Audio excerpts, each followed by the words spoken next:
Itinanggi ni Senator Laila De Lima na kilala niya si Mayor Espinosa at ang anak nitong si Kerwin na itinuturong big-time drug lord ng Eastern Visayas.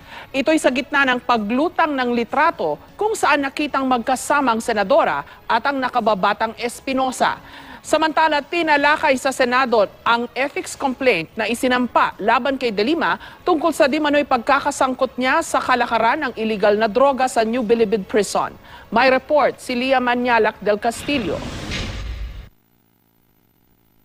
Itinanggi ni Senadora Laila De Lima na personal niyang kakilala sina Albuera Leyte Mayor Rolando Espinosa Sr. at ang anak nitong si Kerwin. Sa litratong ito na ibinigay ng isang source ng GMA News, makikita si Senadora Laila De Lima at di umano'y si Kerwin Espinosa na itinuturong big-time drug lord sa Eastern Visayas. Hindi malinaw kung kailan at kung saan kinunan ang larawan. Ayon sa hepe ng Albuera Police, nakita umano niya ang larawang ito nakalakip ng affidavit ni Albuera Mayor Rolando Espinosa Sr. Giit ni Senadora De Lima, walang ibig sabihin ang larawan. Pero hindi ko kilala yan, hindi ko maalala yan. Si Daniel Papapiccio. Siyempre, nung eleksyon siguro to. Nung campaign. I'm trying to remember itong baro ko, kung kailan nito. Sino ito, asawa? Opo. That's my staff. It's one of those. I don't remember this. Honestly. No, I don't know Espinosa. Even the father. Yeah, even the father.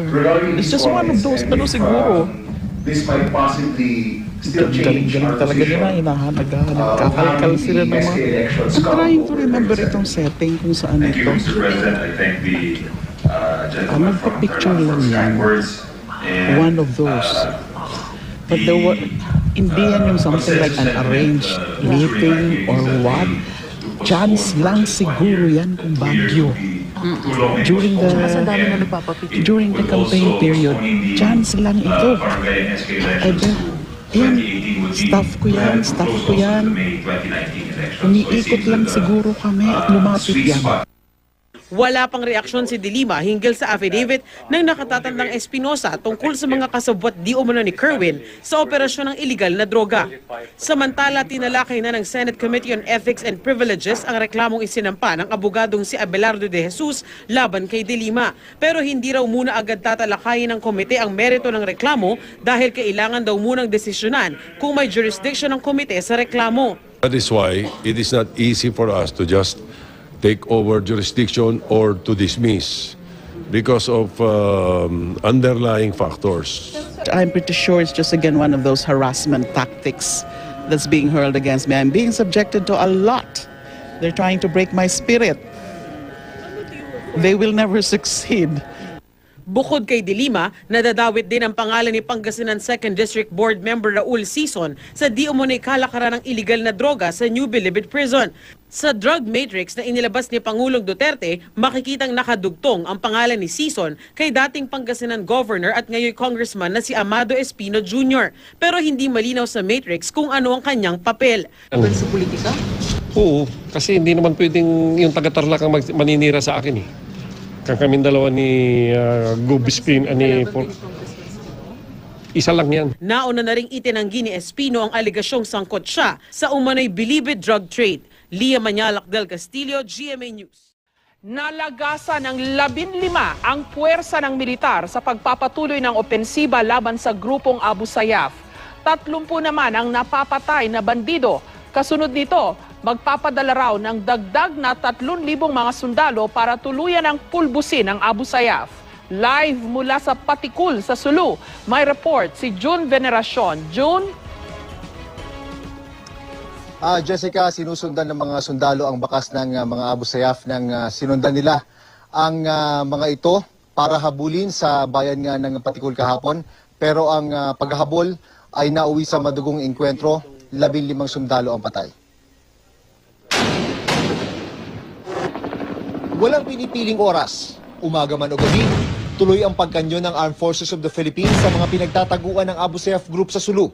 Tumindi pa ito kasunod ng pagkamatay ng 15 sundalo nang makasagupa ang mga bandido sa bayan ng Patikul kahapon. Meron pang nataga ang lieg nang malapitan ng Abu Sayyaf. 10 sundalo pa ang sugatan. Kwento nila, naunahan daw sila sa magandang pwesto. Nasa itaas ng bundok ang Abu Sayyaf. Sila mga sundalo ay nasa ibaba. Walang iwan. samahan natin, wala talagang iwanan dito. Sabi ko, kung maglapit na talaga sa akin, sa bayan na lang kasi nalapitan naman yung unahan namin sir. Hindi na makagalaw yung puwit. Kasi wala naman manyubiran sir kasi puro bangin na. Ang kwento ng mga dugong bakbakan, makikita sa mga narecover na gamit ng mga sundalo. Tadtad ng tama ng bala ang kanilang mga backpack at iba pang dalang gamit. Resulta ng halos 1 oras na putukan. Sa kampo ng 35th Infantry Battalion ng Army, ang unit ng mga nasabing sundalo, naka-half-mast ang bandila, tanda ng kanilang pagluluksa. We expect losses in this kind of war. We will not allow yung losses namin to be in vain. Mula na mag-umpisa ang military operation ng Biyernes, 30 Abu Sayyaf na ang patay, 15 naman sa panig ng militar. Kasunod ng pagkalagas ng 15 sundalo, magdadagdag umano ng puwersa ang militar sa Sulu para tuluyan ng mapulbos ang Abu Sayyaf. Halos 3,000 sundalo umano ang ipapadala bilang dagdag puwersa para sa pagsasagip sa 23 bihag na hawak pa rin ng Abu Sayyaf. Sa gitna ng bakbakan sa pagitan ng militar at Abu Sayyaf, hustisya naman ang sigaw ng mga kaanak ni Patrick James Almodovar, ang binatang pinugutan ng bandidong grupo noong nakaraang linggo. Inilibing na kanina si Almodovar sa Zamboanga City. Ang pagpugod kay Almodovar ang sinasabing naging hudyat ng tuloy-tuloy na opensiba ng militar laban sa Abu Sayyaf sa Sulu. Ma'am Jess, hindi pang karaniwang malagasan ng marami ang Armed Forces of the Philippines sa isang enkwentro lang, lalo na sa pagkakataong ito, 15, pero sa kabila ng masaklap na nangyari kahapon, hindi pa rin daw ito makakaapekto sa kanilang misyon na tapusin na ang Abu Sayyaf na nakabase dito sa probinsya ng Sulu. Ma'am Jess, may problema lang tayo sa linya ng komunikasyon, kaya kung may mga katanungan po kayo, subukan na lang po natin pakinggan sa pamamagitan ng satellite phone, Ma'am Jess. June, ano ba ito? Harapan ba yung ginagawang bakbakan ng Abu Sayyaf at ng mga puwersa ng gobyerno, o yung pa rin yung tinatawag nilang conventional, o yun pa rin dati na guerrilla pa rin, kumbaga hahabulin ng militar, magtatago yung Abu Sayyaf, tapos hahanapin uli sila? Ano ba ang nangyayari on the ground? June? Ang operasyon na Ma'am Jess ay intelligence-based pa rin pag nakakakalap sila ng mga solid intelligence information saka pinapagalaw yung kanilang puwersa. Ang nangyayari sa baba, Ma'am Jess, ay nakabiyak sa iba't ibang maliliit na grupo yung Abu Sayyaf. Like let's say kung ang estimate nila ay nasa 200 plus Abu Sayyaf members, nakabiyak yan sa may 70, may 80, depende na rin kung kaninong grupo nakaalay yung mga yon. Pero itong nakabangga, Ma'am Jess, itong kahapon, yung grupo kahapon na nakabangga, ang paniwala ng Armed Forces of the Philippines based din doon sa kanilang intelligence information, yan yung main group ng Abu Sayyaf led by Abu Sayyaf Top Commander Radulan Sahiron, Ma'am Jess. Yun yung kanilang security blanket o yung security force ni Radulan Sahiron. Yun yung nakabangga ng tropa nila, at ang paniwala nila ay mga meters away lang ay nandun mismo si Radulan Sahiron at naandun din yung iba pang hawak na bihag ng Abu Sayyaf, Ma'am Jess. Bene, ano ba ito? Ito na ba yung opensiba na binabanggit ni Pangulong Duterte sa nakaraan na maghanda kayo, maghintay ang Abu Sayyaf na yan, there will be a period of reckoning. Yun yung exact words niya in the past. Ito na ba yon?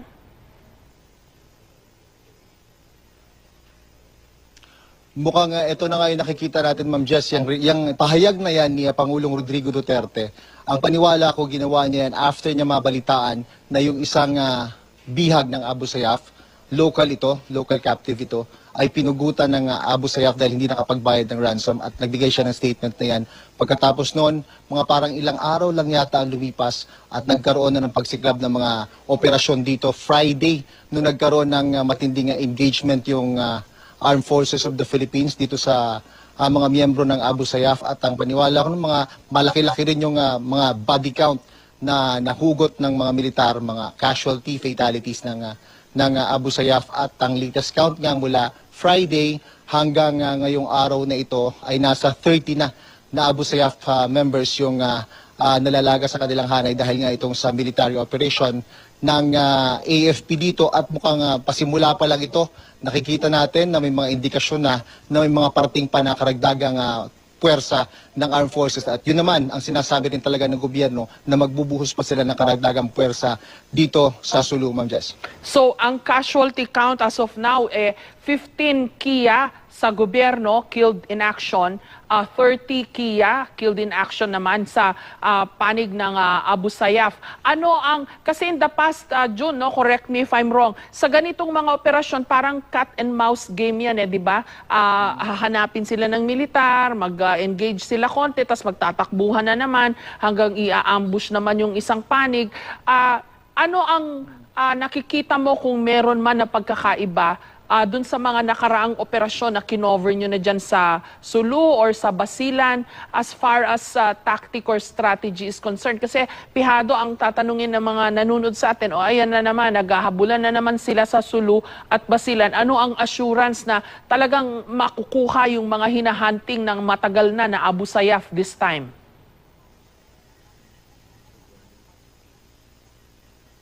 Mula sa isang civilian na standpoint, Ma'am Jess, parang para sa akin lang naman, hindi naman ako nakakita ng garong difference. Well, hindi naman natin alam kung ano nangyayari behind closed doors, pero syempre, ang obserbasyon ko lang din naman, kung ano nakikita ko dati, ayun din naman yung nakikita ko ngayon. I don't know kung paano galaw na ang nangyayari pag mismong naando na sa battlefield, Ma'am Jess, Pero ang dynamics kasi dito, nag-iiba-iba pero ang isa lang siguro din, sa mga na-notice ko, yung sa panig ng mga kalaban, Ma'am Jess, parang pabata at paagresibo yung mga miyembro ng Abu Sayyaf.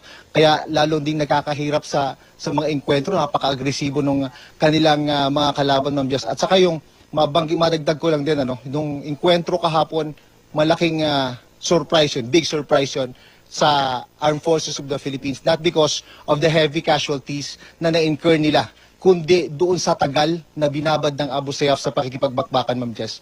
Tumagal sila ng 1 oras. And to think, hinahabol sila at sila yung lumalayo sa mga puwersa.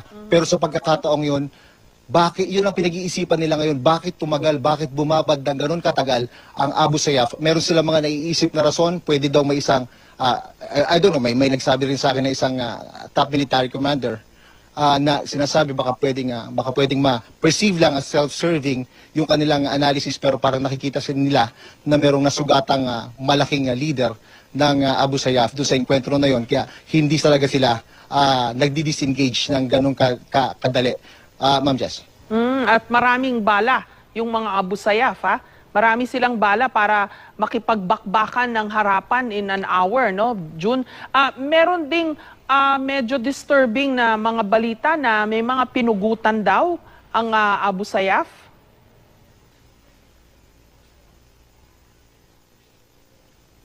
Ma'am Jess, linawin ko lang din yan, ang official na statement dyan ng military na nakabase dito sa Sulu. Sa sobrang dikitan ng bakbakan, ay talagang nagkalapitan na yung dalawang puwersa. So ang talagang napahamak dito at napasubo, yung tinatawag na ulo ng operating unit o yung pursuit na team na nasa harapan, yun yung napa-engage ng husto at nagkadikitan. Hindi naman daw talaga na-decapitate, yun yung word nila, hindi naman talaga na-behead, pero nagkaroon ng attempt na tagain yung leeg ng isa sa mga nasawing sundalo. Yung isa sa mga nasawing sundalo na yun, gunner yun, Ma'am Jess, gunner. At ang information na nakuha natin, yung gunner na yun ay naka-inflict siya ng heavy casualty din sa kabila. So parang sa tindi doon ng galit ng Abu Sayyaf ay nilapitan at tinaga ang lieg. At bukod doon, Ma'am Jess, information din na nare-receive natin, meron pang mga iba na tinaga din ang mga katawan, Ma'am Jess. Maraming salamat sa iyo at ingat kayo dyan sa Sulu, June Veneracion. At ng mga puwersa ng gobyerno o yung pa rin, yung tinatawag nilang conventional o yun pa rin dati na guerrilla pa rin. Kumbaga, hahabulin ng militar, magtatago yung Abu Sayyaf, tapos hahanapin uli sila. Ano ba ang nangyayari on the ground? June?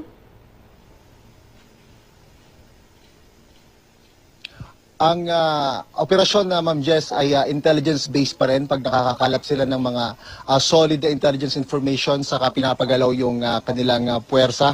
Ang nangyayari sa baba, Ma'am Jess, ay nakabiyak sa iba't ibang maliliit na grupo yung Abu Sayyaf. Like let's say kung ang estimate nila ay nasa 200 plus Abu Sayyaf members, nakabiyak yan sa may 70, may 80, depende na rin kung kaninong grupo nakaalay yung mga yon. Pero itong nakabangga, Ma'am Jess, itong kahapon, yung grupo kahapon na nakabangga, ang paniwala ng Armed Forces of the Philippines based din doon sa kanilang intelligence information, yan yung main group ng Abu Sayyaf led by Abu Sayyaf Top Commander Radulan Sahiron, Ma'am Jess. Yun yung kanilang security blanket o yung security force ni Radulan Sahiron. Yun yung nakabangga ng tropa nila at ang paniwala nila ay mga meters away lang ay nandun mismo si Radulan Sahiron at naandun din yung iba pang hawak na bihag ng Abu Sayyaf, Ma'am Jess.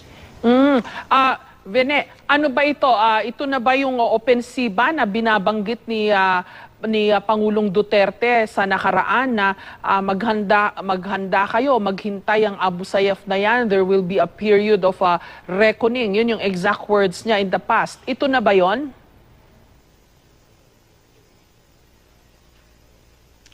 Mukhang ito na nga yung nakikita natin, Ma'am Jess, yung pahayag na yan ni Pangulong Rodrigo Duterte. Ang paniwala ko, ginawa niya yan after niya mabalitaan na yung isang bihag ng Abu Sayyaf, local captive ito, ay pinugutan ng Abu Sayyaf dahil hindi nakapagbayad ng ransom at nagbigay siya ng statement na yan. Pagkatapos noon, mga parang ilang araw lang yata ang lumipas at nagkaroon na ng pagsiklab ng mga operasyon dito. Friday, nung nagkaroon ng matinding engagement yung Armed Forces of the Philippines dito sa mga miyembro ng Abu Sayyaf at ang paniwala ko ng mga malaki-laki rin yung mga body count na nahugot ng mga militar, mga casualty, fatalities ng Abu Sayyaf at ang latest count nga mula Friday hanggang ngayong araw na ito ay nasa 30 na Abu Sayyaf members yung nalalaga sa kanilang hanay dahil nga itong sa military operation ng AFP dito at mukhang pasimula pa lang ito. Nakikita natin na may mga indikasyon na may mga parting pa na karagdagang puwersa ng Armed Forces at yun naman ang sinasabi rin talaga ng gobyerno na magbubuhos pa sila ng karagdagang puwersa dito sa Sulu, Ma'am Jess.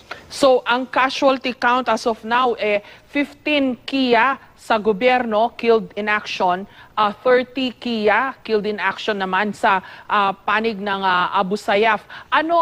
Kasi in the past, June, no, correct me if I'm wrong, sa ganitong mga operasyon, parang cat and mouse game yan, di ba? Hahanapin sila ng militar, mag-engage sila konti, tapos magtatakbuhan na naman hanggang i-ambush naman yung isang panig. Ano ang nakikita mo kung meron man na pagkakaiba dun sa mga nakaraang operasyon na kinover nyo na dyan sa Sulu or sa Basilan as far as tactic or strategy is concerned? Kasi pihado ang tatanungin ng mga nanunod sa atin, ayan na naman, naghahabulan na naman sila sa Sulu at Basilan. Ano ang assurance na talagang makukuha yung mga hinahunting ng matagal na Abu Sayyaf this time?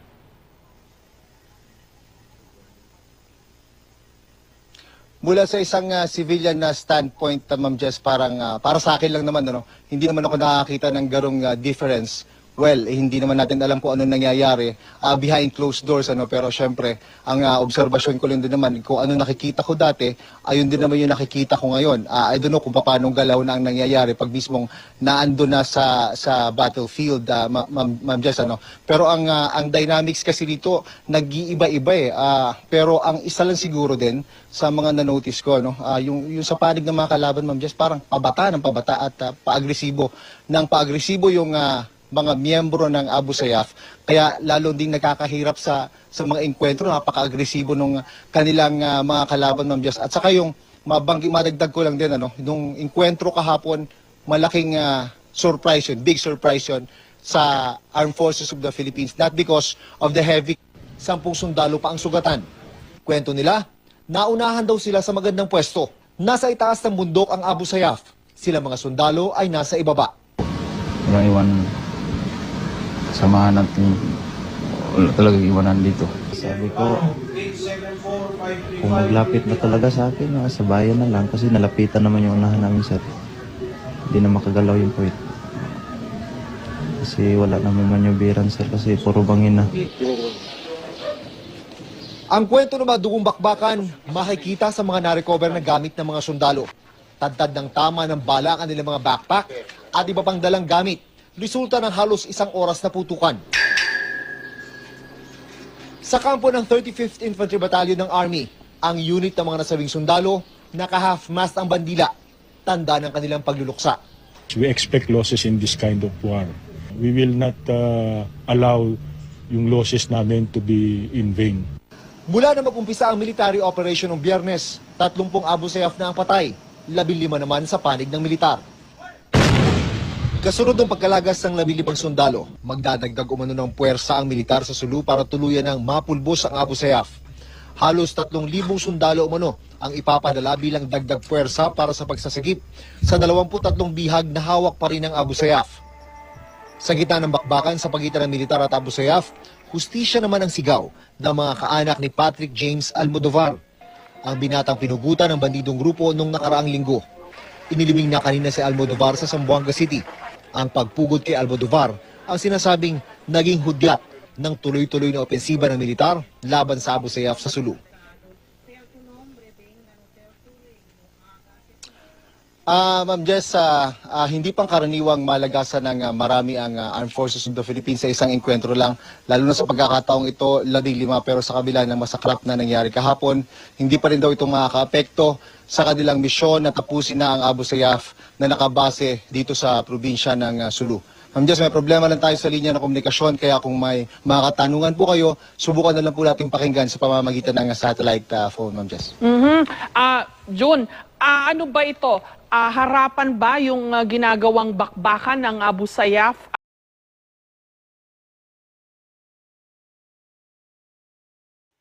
Itinanggi ni Senator Laila De Lima na kilala niya si Mayor Espinosa at ang anak nitong si Kerwin na itinuturong big-time drug lord ng Eastern Visayas. Ito'y sa gitna ng paglutang ng litrato kung saan nakitang magkasamang senadora at ang nakababatang Espinosa. Samantala, tinalakay sa Senado ang ethics complaint na isinampa laban kay De Lima tungkol sa di manoy pagkakasangkot niya sa kalakaran ng illegal na droga sa New Bilibid Prison. May report si Lia Manialac del Castillo. Itinanggi ni Senadora Laila De Lima na personal niyang kakilala sina Albuera Leyte Mayor Rolando Espinosa Sr. at ang anak nitong si Kerwin. Sa litratong ito na ibinigay ng isang source ng GMA News, makikita si Senadora Laila De Lima at di umano'y si Kerwin Espinosa na itinuturong big-time drug lord sa Eastern Visayas. Hindi malinaw kung kailan at kung saan kinunan ang larawan. Ayon sa hepe ng Albuera Police, nakita umano niya ang larawang ito nakalakip ng affidavit ni Albuera Mayor Rolando Espinosa Sr. Giit ni Senadora De Lima, walang ibig sabihin ang larawan. Pero hindi ko kilala yan, hindi ko maalala yan. Si Daniel Papapiccio. Siyempre, nung eleksyon siguro to. Nung campaign. I'm trying to remember itong baro ko kung kailan ito. Sino ito, asawa? Opo.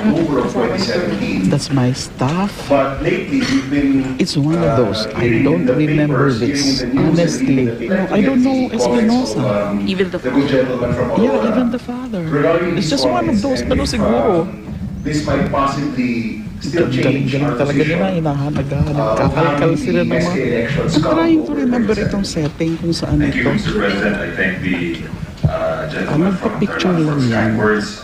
And, One of those. But there were, hindi yan yung something like an arranged meeting or what. Chance lang siguro yan kung Baguio. During the campaign period, chance lang ito. Yan, staff ko yan. Umiikot lang siguro kami at lumapit yan. Wala pang reaksyon si De Lima hinggil sa affidavit ng nakatatandang Espinosa tungkol sa mga kasabwat di umano ni Kerwin sa operasyon ng iligal na droga. Samantala, tinalakay na ng Senate Committee on Ethics and Privileges ang reklamong isinampa ng abogadong si Abelardo de Jesus laban kay De Lima. Pero hindi raw muna agad tatalakayin ng komite ang merito ng reklamo dahil kailangan daw munang desisyonan kung may jurisdiction ng komite sa reklamo. That is why it is not easy for us to just take over jurisdiction or to dismiss because of underlying factors. I'm pretty sure it's just again one of those harassment tactics that's being hurled against me. I'm being subjected to a lot. They're trying to break my spirit. they will never succeed. Bukod kay De Lima, nadadawit din ang pangalan ni Pangasinan 2nd District Board Member Raul Sison sa di umunay kalakaran ng iligal na droga sa New Bilibid Prison. Sa drug matrix na inilabas ni Pangulong Duterte, makikitang nakadugtong ang pangalan ni Sison kay dating Pangasinan Governor at ngayon Congressman na si Amado Espino Jr. Pero hindi malinaw sa matrix kung ano ang kanyang papel. Sa politika? Oo, kasi hindi naman pwedeng yung taga-Tarlac ang maninira sa akin eh. Kami dalawa ni Gubispin, isa lang yan. Nauna na ring itinanggi ni Espino ang aligasyong sangkot siya sa umano'y Bilibid drug trade. Lia Manyalak del Castillo, GMA News. Nalagasan ng 15 ang puwersa ng militar sa pagpapatuloy ng opensiba laban sa grupong Abu Sayyaf. 30 naman ang napapatay na bandido. Kasunod nito, magpapadala raw ng dagdag na 3,000 mga sundalo para tuluyan ang pulbusin ang Abu Sayyaf. Live mula sa Patikul sa Sulu, may report si June Veneracion. June? Jessica, sinusundan ng mga sundalo ang bakas ng mga Abu Sayyaf ng sinundan nila ang mga ito para habulin sa bayan nga ng Patikul kahapon. Pero ang paghahabol ay nauwi sa madugong engkwentro, 15 sundalo ang patay. Walang pinipiling oras, umaga man o gabi, tuloy ang pagkanyo ng Armed Forces of the Philippines sa mga pinagtataguan ng Abu Sayyaf Group sa Sulu. Tumindi pa ito kasunod ng pagkamatay ng 15 sundalo nang makasagupa ang mga bandido sa bayan ng Patikul kahapon. Meron pang nataga ang lieg nang malapitan ng Abu Sayyaf.